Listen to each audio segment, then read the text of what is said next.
Hey guys, welcome to Enjoying Orange Slices, episode 18, the playoff special. We go through the round robin tournament and we decide who's going to make it through the first round. So grab a pen and paper and bet us. If we pick anybody that's right, we're going to do stock tips next week. So yeah, gather round. Let's find out who's going to make it to the second round now. Well, Jeff, it's week 18. The playoffs have started and the Canucks are still playing hockey. So it's all good. Let's go through. First of all, how are you? I'm good. How are you? You were out in the land of 10,000 lakes, weren't you, last week? I was out in Minnesota, and they all asked me, "What do you think? Do you think they can take the Las Vegas Knights?" And I was like, "Oh, it's going to be good." But I tell you. Minnesota's got one of those teams that's going to be scary for a while. They're young and fun, and it seems like overnight they went from boring to exciting. So I don't know. It's pretty exciting to be out in there that time of year, and it was good. I just said, you know what I said to them? I said, I'm here in Minneapolis because I'm supposed to be going to Israel next month, so I'm just preparing for war zones. I'm just preparing in war zones, and they're like, "Ah!" And I'm like, "Hey, yeah." Anyways, let's get to it. Let's get to the playoffs. Let's start up here. Let's start with the Avalanche versus St. Louis. Who do you have in that? What, why, and how come? Well, you got to. I think everybody or a lot of people are going with Colorado on that one, and I don't blame them. President's Trophy winner and an incredibly skilled team. Although there's some old grizzled vets in St. Louis. Ryan O'Reilly, their captain, is guaranteed that they were going to beat the Avalanche, and we can talk about him a little bit later on in the show. But St. Louis, if they can get on the body and they can kind of get that style going where they get real physical, I think they could give Colorado's young D a little bit of a tough time. Right. Yeah, I mean, I think, we could get into this later as well, but I just think there's such a divide. Let's get into it now. I think they're ground and pound, and I think they're going to shock. I think they're going to shock the Avalanche. If Avalanche have any problem with goaltending, I think the St. Louis Blues will win it. Boom. There's Ian Bagg coming in hard. No, that's right. I mean, you have in every series where there's going to be a favorite and underdog. Obviously, St. Louis is a big underdog here, but what St. Louis has is some real savvy veterans up front, have won before. And as much as I love Colorado, and a lot of people are picking them to win it all, or at least get to the finals, they have a younger defense. And this time of year, mistakes are magnified, and these grizzled old vets, which, we're talking about grizzled old vets in their 20s, late 20s, but, early 30s, but still, they have a lot of experience over there. And some guys in that room that just recently won a cup, and they were embarrassed last year in the playoffs up in the bubble in Edmonton. So a lot of people on their shoulder. What's that? They got a chip on their shoulder because they were embarrassed last year, so they don't want to go out in a disappointing way. So I don't know. I think everybody's just overlooking them, and we didn't even have them making the playoffs for a while. So the fact that they made the playoffs means they're clicking again. So yeah, and they're one of we're going to talk about the difference between the teams that are in and teams that are out. Anybody that's in, you would probably. Other than, I can't even really think of team, maybe Nashville, you might go, well, we don't know about them, but there's such a divide between the teams that made it and the teams that didn't. And so I would say you don't want to turn your back on any of these teams, and St. Louis is definitely one. They've found a way just recently, a couple of years ago, to win the cup. So I think it's going to be a lot tighter series than people predict. Hopefully we're not sitting here next Monday talking about the sweep for Colorado, but I think St. Louis is going to be tough out. I think you're right too. I think we're both on the same wavelength. I think that's going to be a very interesting series, which comes down to Las Vegas and Minnesota, which the same thing could happen here, where a team could surprise a team that a lot of people think could go to the finals. Yeah, and we've talked about many all year. That's the one thing we have talked about. We've been wrong on a lot of stuff, but many we've been kind of on them a little bit. So I don't know, 1 for 31. We're pretty good. Isn't that a good average? Didn't correct me if I'm wrong. Didn't Minnesota kind of have Las Vegas's number all year too? Didn't they outwin them in the regular series? Like I think 8-2 or something like that, right? Didn't they play 10 times or something? Well, they definitely dominated the series with Vegas. There's no question about it. And a lot of people might, there's another team that you might not pay a lot of attention to, but they're very good. And I believe they ended up they're in the top 5 overall in the league this year. I think I'd have to double check it. They weren't that far away. They hit a little bit of a skid, but they weren't that far away from jumping up and almost catching Colorado or Vegas for the division title. And then they're only a few points behind Vegas. Vegas was second, they were third. So if they beat Vegas, it would definitely be a slight upset, but not that big of an upset that, I could see many. If their goaltending holds up, their top 4 defensemen are phenomenal. And then they plug Ian Cole in as number 5, who has a ton of experience and has won cups before too. And has not sucked. He has not. No, and their forwards, if you watch many play, they're very comfortable playing in an uncomfortable environment. And that's something that, Vegas has got to figure this out. One of the things that could help Vegas get going against them, we're taping this on a Monday, Mini is up 1-0 on them, beat them in overtime.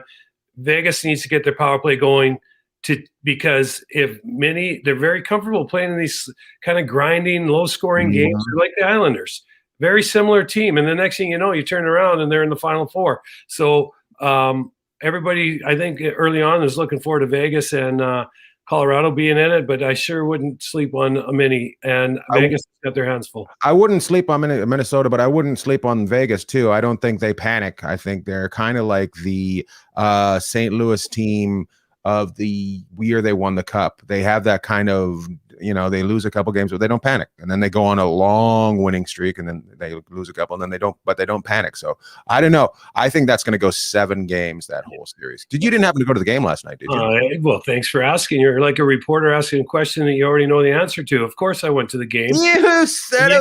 I didn't know that.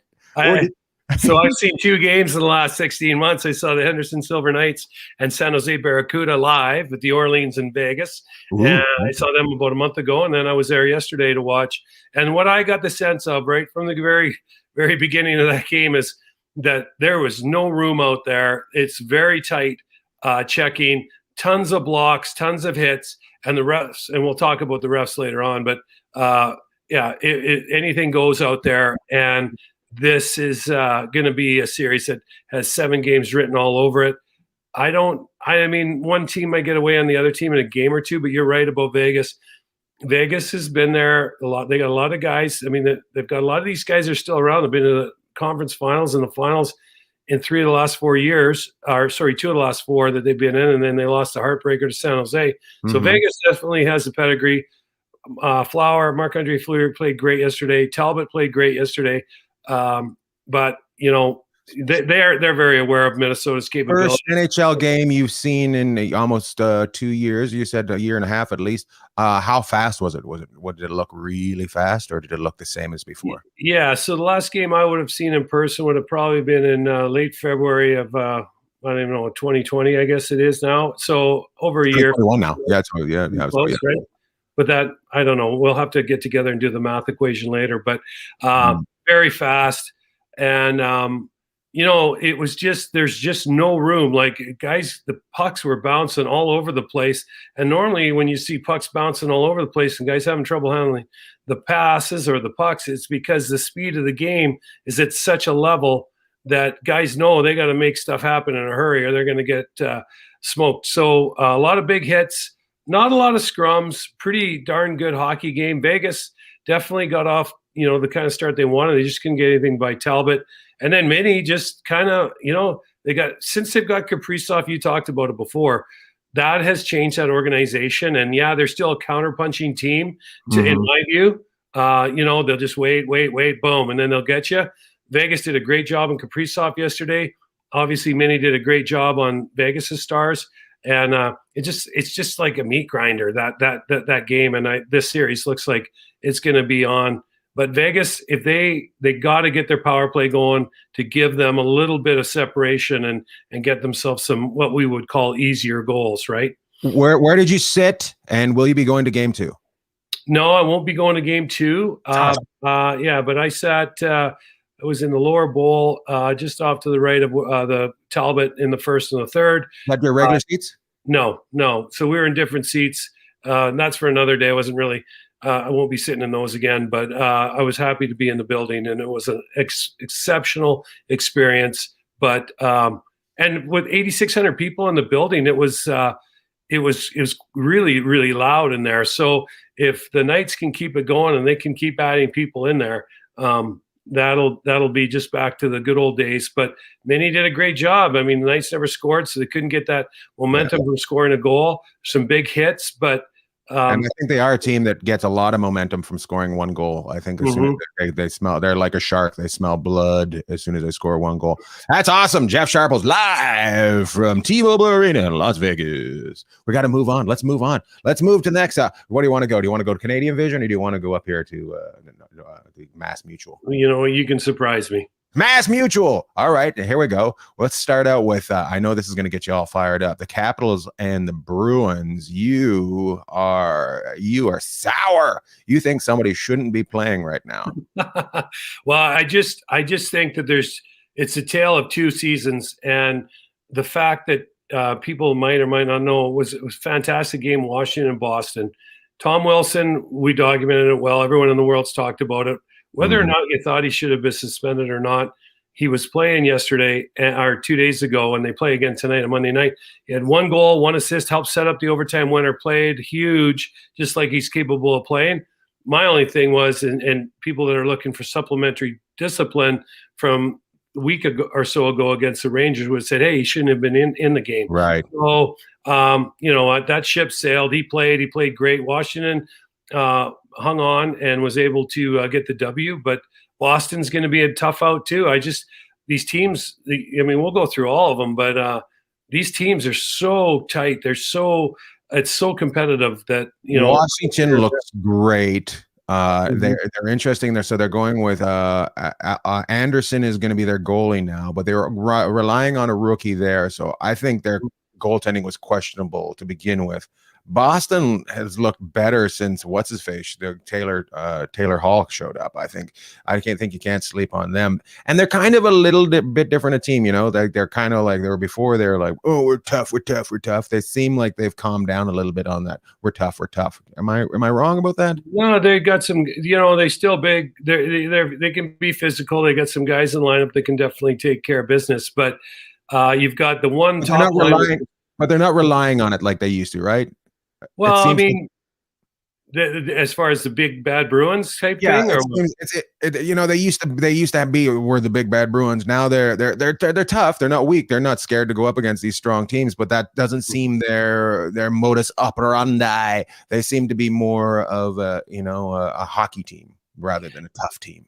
Well, and that's maybe where Washington kind of took a page out of the big old bad Bruins book. They brought in Zdeno Chara, who's the mountain of a man, tough as they come. They've got Tom Wilson. They brought in Dylan last year, a big defenseman for San Jose. They got Garnet Hathaway from Calgary, and they got one other guy. I can't think of him. But these guys are big physical players. They're certainly not afraid of the shy away from the rough stuff. And I think that Washington's, of course, you got Ovi, right? Ovechkin, who's just running around at 235 pounds, just plastering people. So I think they built themselves up not only to take on the Bruins, but they're also built to take on teams like the Islanders, these big, strong teams that have guys that can grind you. And that's what I think. I feel like their coaching's back closer to where it was with Trotz too. I feel last year was just a garbage year for them, and they're back being the team that they were that won the cup. So good. I don't know how that's going to end though. I am going to put out and not call a team for that. But I think that's going 7 as well. What do you think? 7 as well? Yeah, I think that all the series we've talked about so far, I don't see them not going 6 or 7. I just don't know how that happens. Some people might think Colorado's going to walk away from St. Louis, but Boston and Washington's very interesting because that was Anderson's first appearance in a playoff game, I think, since the quarterfinals or the semifinals of the 2017 season. So this guy came in. If people don't know, the Washington goalie got hurt early on in the game, their starter, and they brought in Anderson as a backup. I didn't hear what he did. Did he pull a groin or something? What did he do? Yeah, I couldn't tell. Looked obviously lower body, like his hamstring or his groin. They said it's day to day, but Yeah, that never feels good, right? So, I mean, Not uh, good. yeah, but good for Anderson. I mean, that's a feel-good story of the week. They played really well in front of him, made some big saves, got his feet underneath them. It'll be interesting to see. I mean, you got Tuukka Rask playing for the Bruins, and he's got so much experience, and nothing seems to bother him. So, yeah, that series, 6-7 games for Mhm. sure. I picked Washington earlier in the year. I thought they would be one of the Final Four teams, so I can't run away from that now. But Boston, the issue I have, there's two with Washington winning this series. If they can keep disciplined, they give themselves a huge advantage. And if Anderson just makes the saves he's supposed to, I think they're going to be in really good shape. But Yeah, if you're Boston, you have to try to make Wilson do something stupid because the suspension will come because people are trying to even things up. So that'll happen. So I'm sure they're going to try to get him to be stupid. Who do you call on that one, on the Capitals? Well, I called Washington earlier on in the year. I mean, of course, we didn't know how the Final Four was all going to mix up, but we knew these guys were in the same division. So I called Washington, I think, early in the year to be in the Final Four. So I got to take them in this series. But certainly would not surprise me if Boston took them out in 6 or 7. I mean, these series are all so tight, and so they're very hard to call. And by the way, I know you people are chirping right now. You make sure you send us who you pick for the first round, and then we'll all go into the second round. We'll just all make our choices. Ian, he did not take anybody in the Capitals Boston. I am taking Vegas, and I am taking St. Louis so far. Jeff is going with who did you pick? No, I didn't even pick anybody. So far I would have to. I'm going to stay. Are you going to push me back to the West to give you the? Yeah. Yeah. Okay. So I certainly wouldn't be surprised, but I'm going to have to go with Colorado and Vegas off the start. I'm going with Washington against Boston, and if I go for 3, we're going to give out stock picks next week. So nice. You're going to have to tune in just for that. Nice. Okay, let's move up to we go down a little further. We go to Pittsburgh. Pittsburgh is below Washington. So Pittsburgh took on the Islanders in a very exciting game and ended with a shocker that silenced the building. I still think the Penguins are going to pull this off. Something about the Penguins, they're my dark horse. I don't give up on them, but the Islanders do not suck either. Barry Trotz gets people to play for him, doesn't he? Mm-hmm. Yeah, this is a tough one too. You look at this series, it's kind of similar to the Vegas mini series. If you're Pittsburgh or Vegas, obviously you really wanted that first game at home really bad. They didn't get it. There's a little bit more when you look at the Islanders, they've been a little bit more successful recently, but there's just something about Crosby that I got to think that he's going to rise to the occasion here and pull the rest of the team. That goal was stupid where he was being hit and he just tapped it with the tip of his stick. Did you see that goal he scored? Yeah, he's risen above the overtime goal that New York scored. It looked like I couldn't tell if it went off a stick and went up under the bar. It's kind of a tough one to give up, but I don't know. I mean, I don't think when I seen it, it looked like it had been tipped, and I thought them coming down on Yari was a little harsh. I thought just leaving him out there, it seemed like everybody was on him. I don't think it was completely his fault. Things happen. Well, if if you're Pittsburgh before the series, so and New York has to score 4 goals to beat you every night, you're going to take that because that's kind of how I looked at it. New York ended up winning a game they wouldn't normally really be comfortable playing in, and so tip your hat to them. But I think if Pittsburgh turns this into a high-scoring series, that definitely favors them. And it's a long series. 7, you got to win 4. So there we go. The dogs are barking out there. They're being a bunch of dicks. Look at Lou. Can you hear Lou? Just scared shitless like a dip. I can't hear him today, but I might have to turn up my Whisper 2000s. I don't know. Turn up your Whisper 2000s. I'm sure there'll be a little bit barking putting in there. Okay, let's move down to let's go Nashville Hurricanes. Let's go to Nashville Hurricanes because I think Nashville, just like you, I think Nashville is one of those teams that got in that's going to get bounced really quick. And I think the Hurricanes are just a train coming through, and who will stop them? I don't know. So I don't think it's going to be the Predators. I'm going to tell you that right now. Yeah, you wouldn't think it would be the Predators. The big one in this series, again, seems to come down to this in a lot of series. We talk about the goaltending, but Carolina's had three guys that played really well for them this year in goal, and so that's kind of helped. Who do you go with, right? And so they got to come up. I'm assuming they'll go with Mrazek in game one.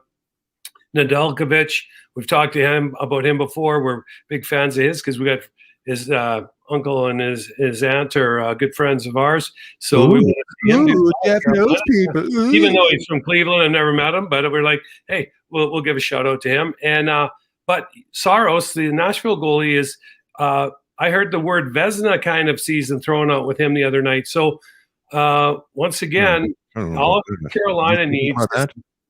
That's what someone said. Should you be able to lose everything in the first half of the season and then win in the second half of the season? That's Vezina.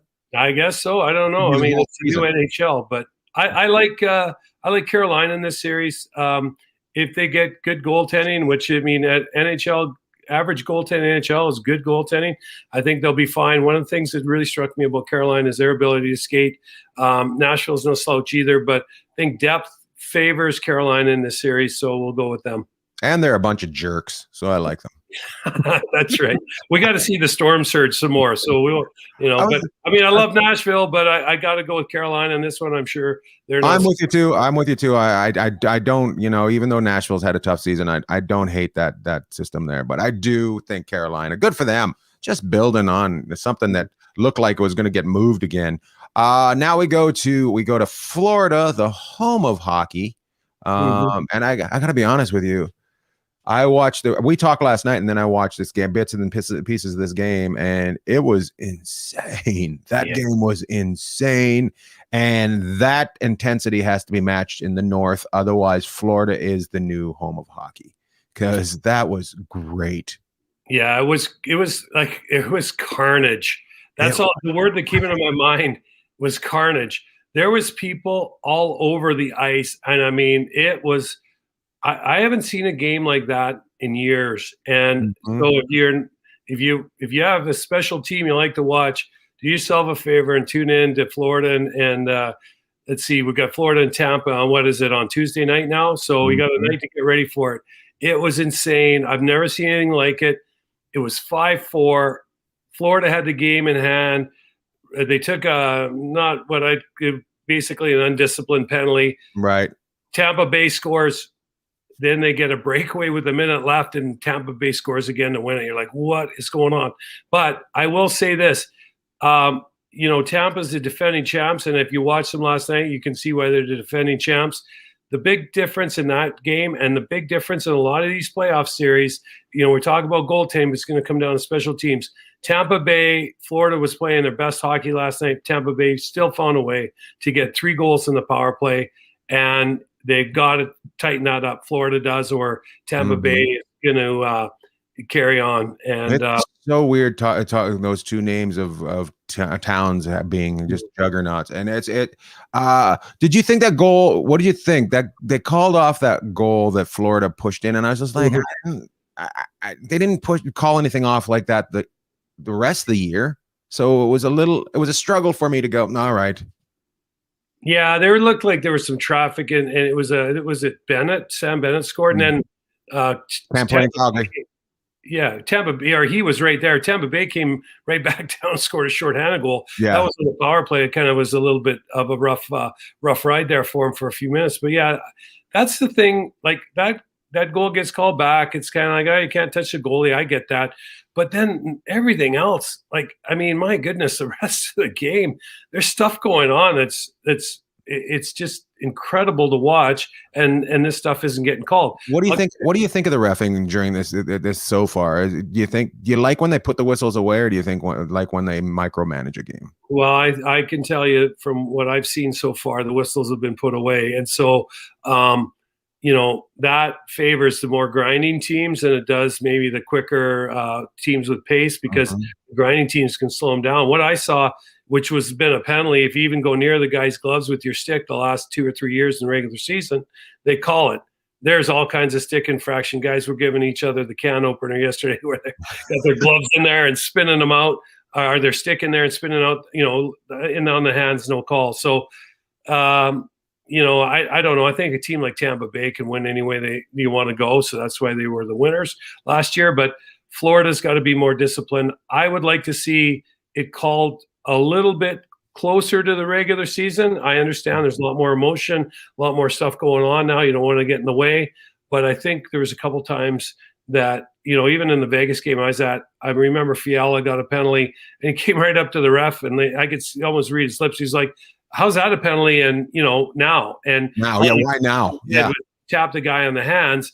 And a couple minutes earlier, guy got pulled down right in front of the net, no call. So I get it. The players are going to have to figure out what goes and what doesn't. But it's definitely a different set of rules than it was during the regular season.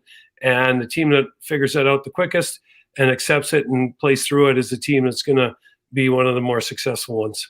And it keeps them on their toes if they don't know what's coming on too. It keeps it more exciting if they don't know what's happening. And I just want to mention before this, I want to go with Florida, even though I think Miami says to I know they're called Florida, but I go with Tampa to win. But the fact that Miami built this team with a quarter full building without the COVID, they've last night, it seemed like that's the most full I've ever seen that building. And they were only allowed to have 3/4 occupancy. Right. So that, I think that really should nail the Canadian teams and say, if they can do this and not bitch about money, you got to pick up the pace on what you're building there. They get good people in, they surround themselves with other good people. You can't, if you want to build something, you got to build it. You just can't go.